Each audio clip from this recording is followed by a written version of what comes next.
Hello everyone, my name is Jacques Balayla. I am a trainee in obstetrics and gynecology at McGill University in Montreal, Canada, and I am delighted to be here today to speak to you about the Individual Impact Index Statistic, a novel article level metric. Scientific research is fundamental to the advancement of knowledge and discovery in all facets of nature. Engaging in research provides exciting and important opportunities to further our understanding of natural phenomena. Rigorous research is undertaken by applying the scientific method, a continuous process of systematic observation, measurement, experimentation, and the formulation, testing, and modification of hypotheses. The scientific method is thorough and costly, often requiring various approaches and multiple experts to arrive at a testable hypothesis and valid conclusion. This emphasizes the importance of having a scientific community of peers.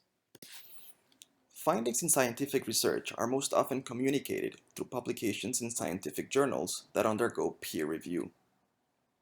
In addition to advancing the science, these publications help build resumes amongst researchers, which subsequently allows them to build reputations, obtain grants, and other opportunities to further their research and their careers. The journals to which research is submitted and ultimately published in is carefully and strategically decided by authors and research teams. Not all research is of the same quality, nor does it carry the same impact. But what exactly is impact in science? A scholarly work that describes a new discovery or a potential novel solution to a long-standing problem may change the way in which a scientific or technological process is undertaken. Certainly, that is impactful in the proper sense. However, in science, impact is not only measured by the effects a particular research has, but rather impact can be more readily defined as a measure of dissemination and reach of the scientific information in question. In other words, scientific impact is proportional to the number of readers and interactions a specific journal, author, or publication has. How do we assess impact in scientific research and scholarly publications? Citation metrics quantify the citation usage of scholarly works, thereby evaluating the impact of scientific research. Citation metrics can be studied at different levels in the publication pathway, namely at the journal level, at the article level, or at the author level. Citation metrics will assess the same premise at different levels.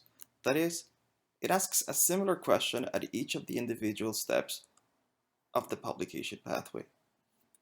First, it can ask, is the journal where the research is published good, important, or impactful?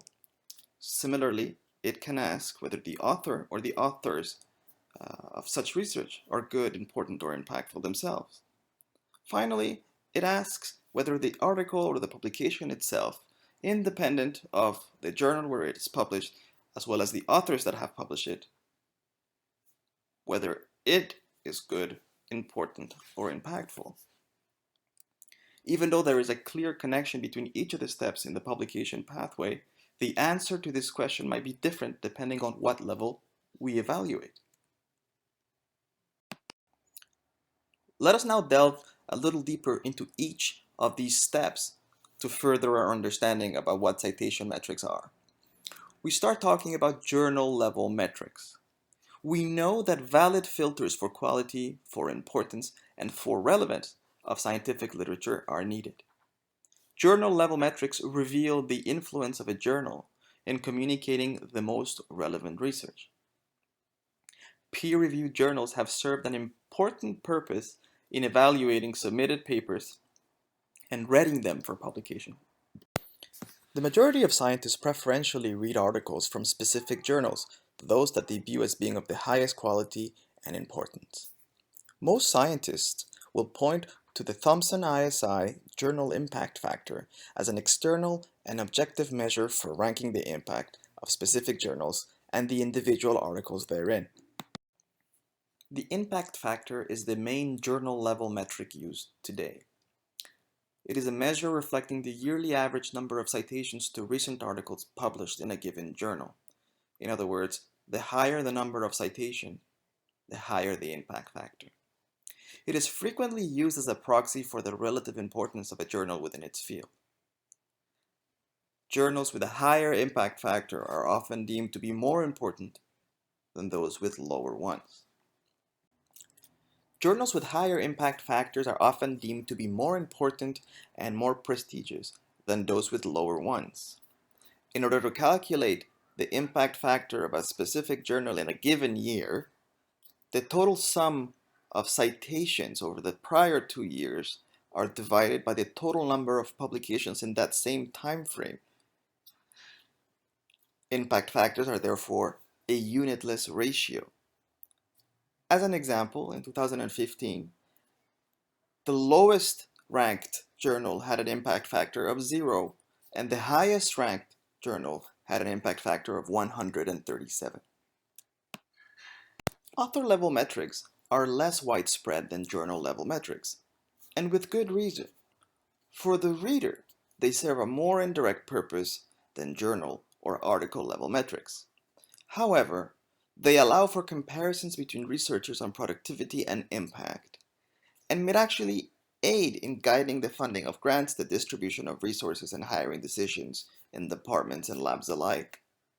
Websites like ResearchGate have developed their own ranking system for the notoriety and expertise of a given author. The most widely used author level metric today is known as the Hirsch Index, abbreviated the H Index. The Hirsch Index is a measure reflecting the maximum number of articles in an author's repertoire having at least that same number of citations.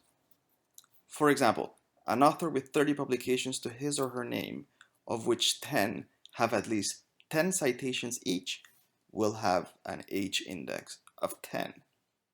The higher the H index of an author, the greater his or her impact is deemed to be.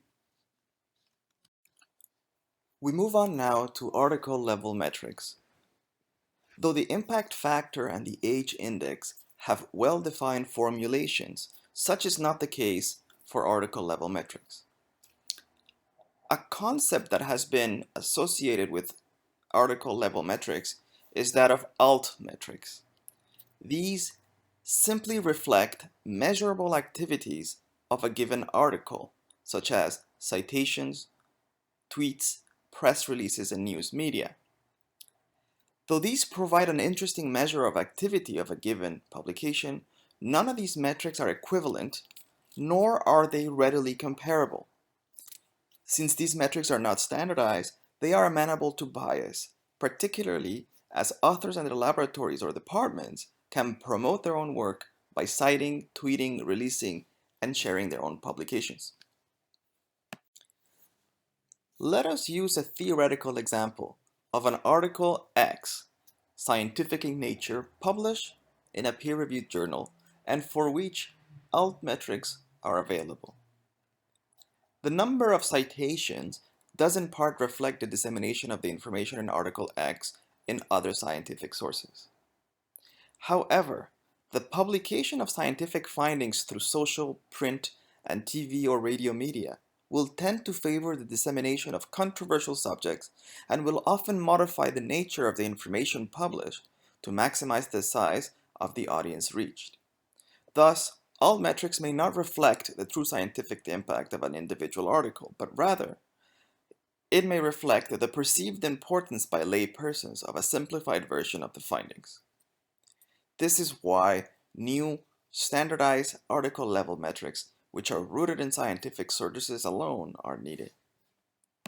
We have now seen a very brief summary of the different type of citation metrics that exist at each one of the individual levels in the publication pathway. At the journal level, we have the impact factor. At the author level, we have the H index. At the article level, we have alternative metrics. Although we have just seen a very brief summary of the main citation metrics that are used at each of the individual levels of the publication pathway, a number of other citation metrics exist, and these are not used as often and are not as prevalent in the scientific community. Let us now move on to discussing the Journal of Citation Reports, or JCR. The Journal of Citation Reports is the governing body owned by a subsidiary of Thomson Reuters, Clarivate Analytics, which publishes information annually about academic journals, including their impact factors. The JCR publishes two main lists, one in science and one in social science. The science list has about 8,600 journals in around 171 subject categories. The social sciences publish about 3,100 journals in about 55 subject categories. Simply put, these subject categories refer to the different disciplines into which academic journals are classified. The impact factor information allows therefore for each journal to be ranked within its own subject category.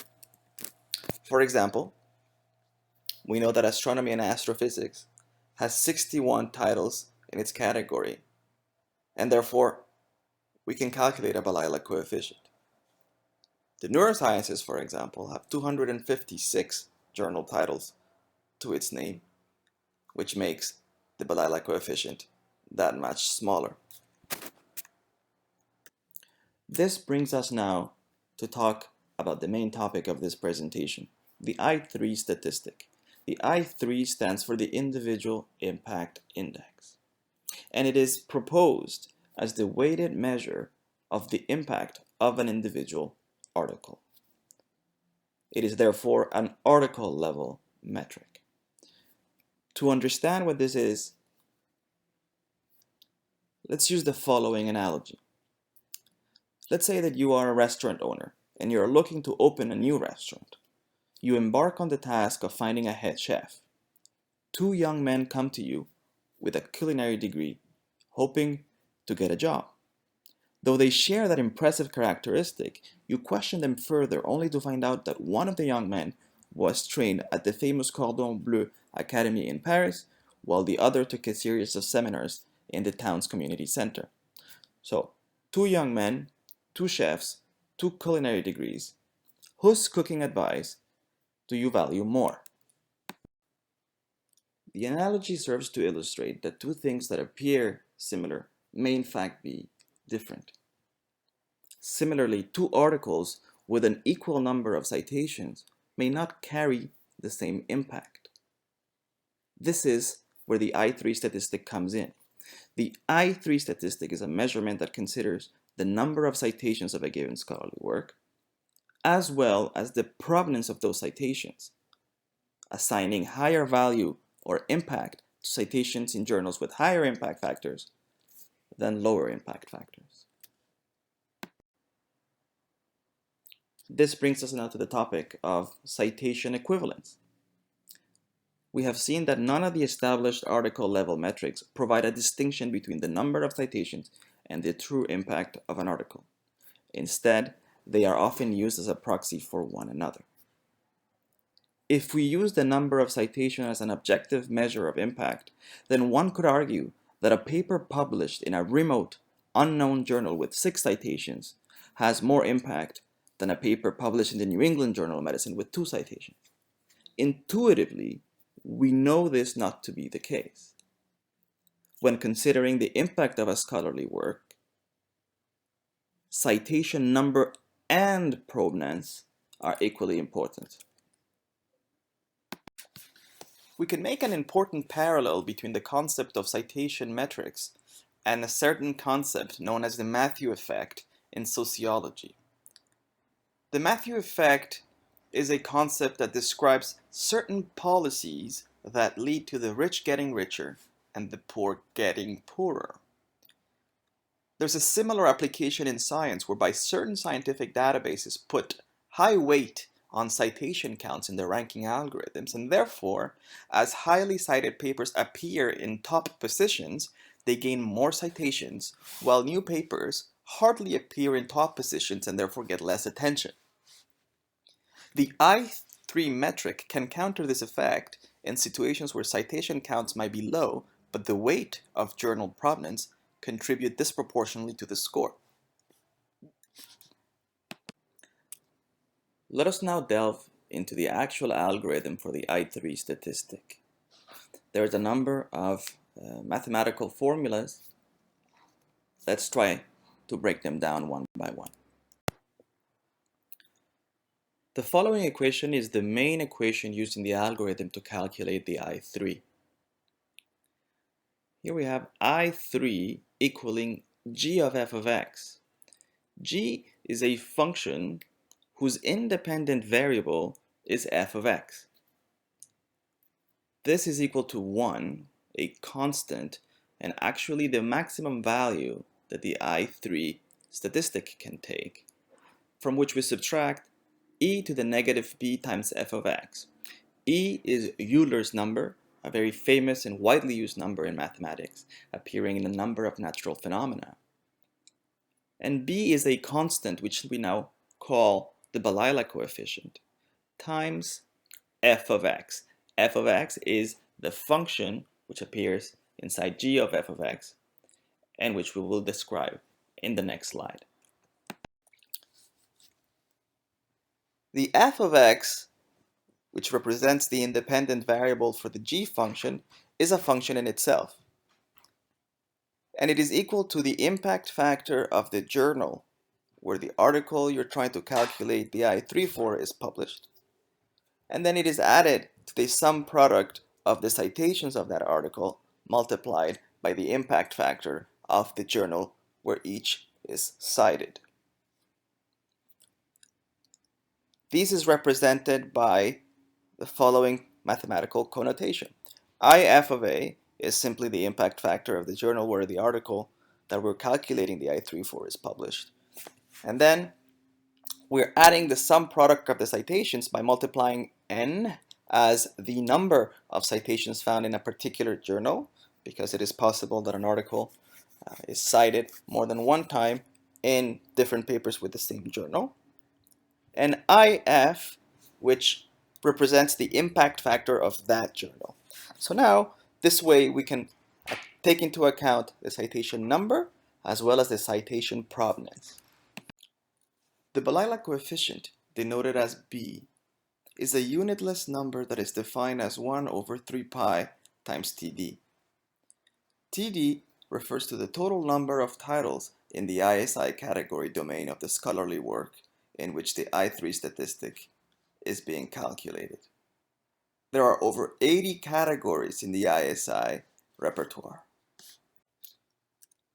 The purpose of the Balayla coefficient is to provide a statistical advantage to articles emanating from journals whose ISI categories have a low number of titles, thus reducing the choice and potentially the chance for publication.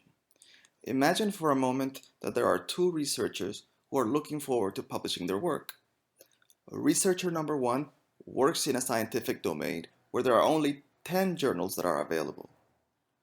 In contrast, the second researcher works in a scientific domain where there are 50 journals that are available.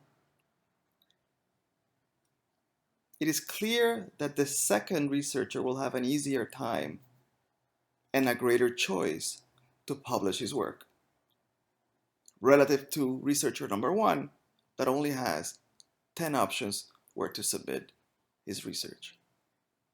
So what the Balayla coefficient does, it levels the playing field so that researcher number 1 does not suffer a loss in impact simply because there is lesser choice where to publish. Given the above equation for b, it follows that the limit of b as td goes to infinity is 0, and the limit of b as td goes to 1 is 0.1. The reason why td is always at least 1 is because it takes into account the journal where the research in question is published. Hence, the Balayla coefficient is always a value between 0 and 0.1. Here we have a graphic representation of the Balayla coefficient. Remember, the Balayla coefficient is a unitless number between 0 and 0.1, and it is a function of TD, which is the number of journals in a given JCR category.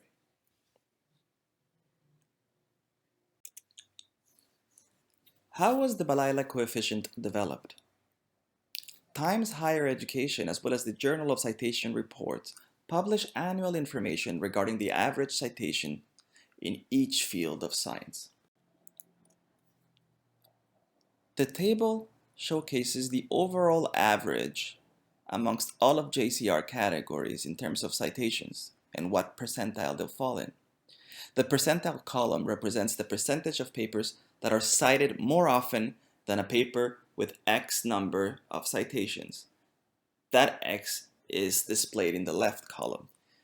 So for example, we know that 100% of papers are cited more often than a paper that's never been cited, assuming that they themselves have been cited, of course. But for example, 81.8% of papers are cited more often than a paper with only one citation, and so on. We know, for example, that a paper that's been cited 1,000 times, only about 9.1 of other papers will be cited more. So otherwise stated, if a paper has a percentile value of 1, then 99% of the papers in the same subject category will have a citation count that is lower.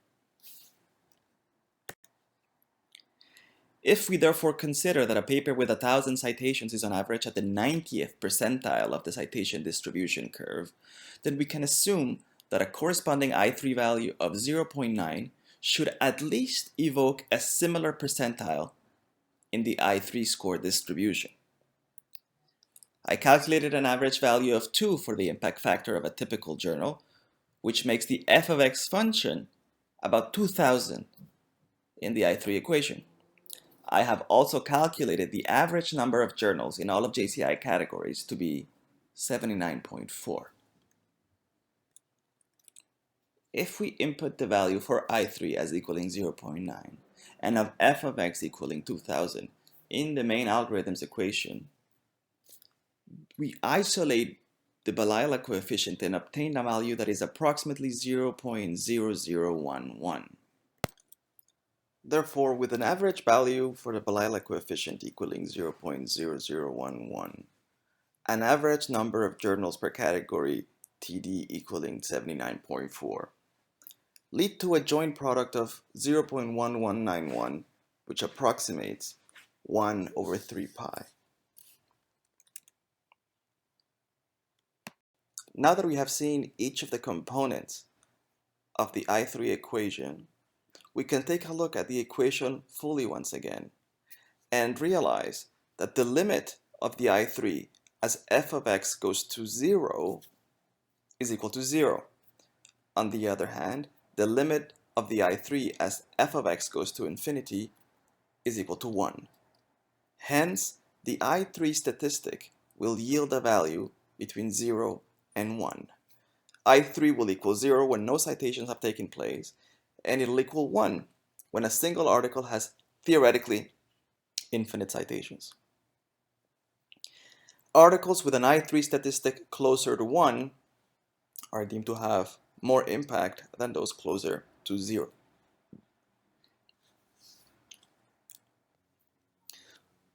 We can represent the I3 statistic equation graphically. We'll note that in the y-axis we have the I3 value, and on the x-axis as the independent variable, again, f of x. Note the gradual increase in y, or in the I3 value, as f of x goes to infinity, and the asymptote at I3 equal to 1. This is a sample curve which was taken off of the nutrition and dietetics category, which has its own specific Balayla coefficient. And the I3 statistic is domain specific. What that means is that for every JCR category, there is a corresponding I3 curve. Independent of what category it is, all curves begin at 0 and all curves have y equal 1 as their asymptote. The difference between curves has to do with how quickly they near the asymptote line. This is dependent on the number of journals in a given category, which again is the same as saying it depends on the Balayla coefficient. So for example, you see here in orange the curve for spectroscopy, where there are 43 journals, gets closer to y equal 1 at a much faster rate than, say, the green curve for zoology, where there are 160 titles. We can also use the I3 equation to see how the impact of a given article or publication changes over time. And for this, we use the area under the curve. The area under the curve is achieved through the integration of the I3 function with respect to f of x. This calculation serves as an adjunct measure of the dynamic history of the publication in question, in that the area under the curve increases with increasing f of x, independently of the function's I3 asymptote. Given the asymptote of the I3 function at y equal 1, the derivative of the I3 function approaches 0 as f of x goes to infinity. In other words, the I3 of a publication increases at a slower rate beyond a certain point. We prove the latter by taking the derivative of the I3 function. The derivative simply reflects the rate of change of the function in question. G prime of f of x is equal to I3 df over dx, whose solution is the Balayla coefficient times the Euler's number to the power of negative b times f of x. As previously stated, the limit of the derivative function g prime as f of x goes to infinity is 0.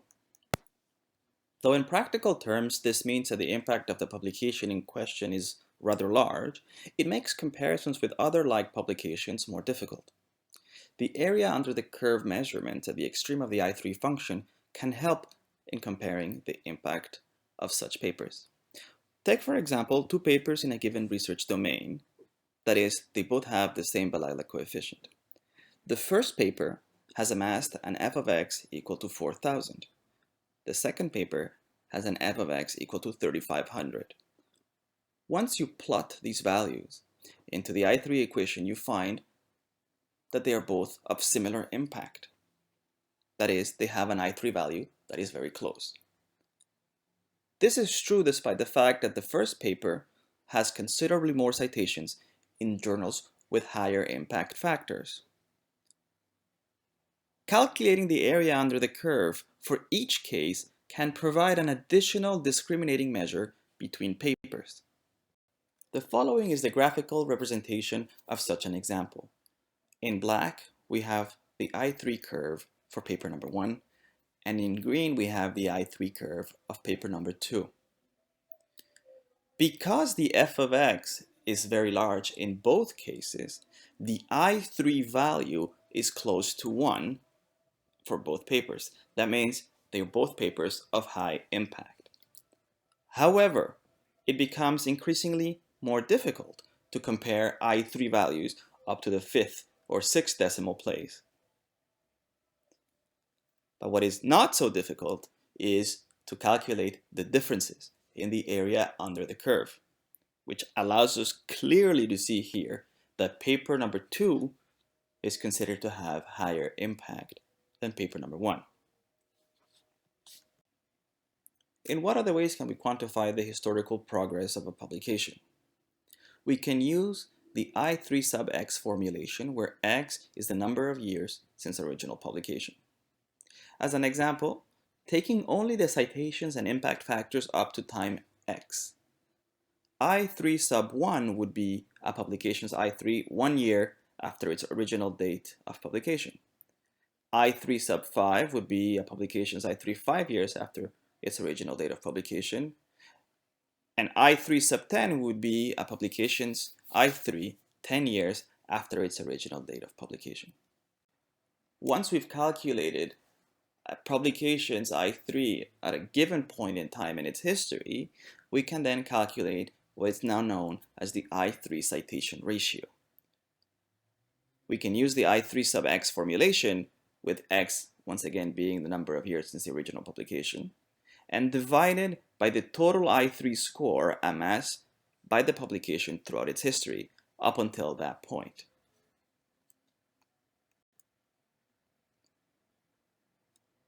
However, because the I3 is not a linear function, a more precise measure of the ratio and citation distribution is obtained by dividing the integrals of each of the I3 functions, that is I3 sub x and I3. We can use this information to create distribution curves of citations and determine whether the impact of scholarly work is evenly distributed throughout its history or whether it's simply concentrated at any one point. One shortcut to calculate the citation ratio is taking the solution to the integral, which we saw before. The integral of the I3 function with respect to f of x is 1 over b times e to the negative b times f of x plus f of x plus a constant that we don't really define.